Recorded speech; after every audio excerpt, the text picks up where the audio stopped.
people think about once I sell it, it's over, but really think about that entire customer journey from where they first connect with you to how do I make sure that they're using my technology or my product or service correctly.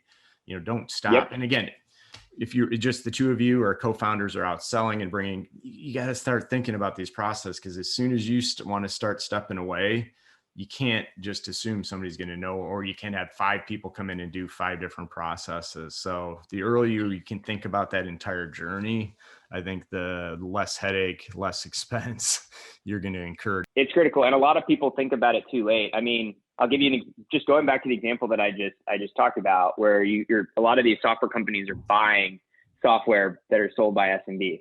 So a lot of people have experienced this. I guarantee anyone here that's bought a small to medium size business run or size company, their software, they've experienced this where you buy the software and then you don't hear from them until 1 month out from your annual subscription, right. being up. And it's basically like, hey, your renewal's still here. Is there anything I can do for you?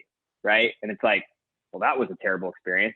Like, no, I've actually been having these problems with your support team for months and I haven't heard anything. Right. Like I would have had to escalate to you. Right.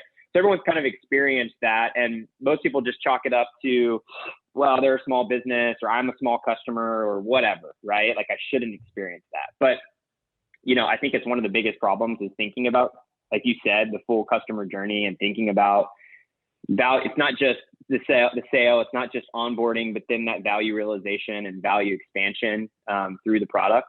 And the companies that do it the best are the ones that grow the fastest, because they basically create two points of revenue, right? Of course, there's retention, which is critical, but there's also just growing your customer base.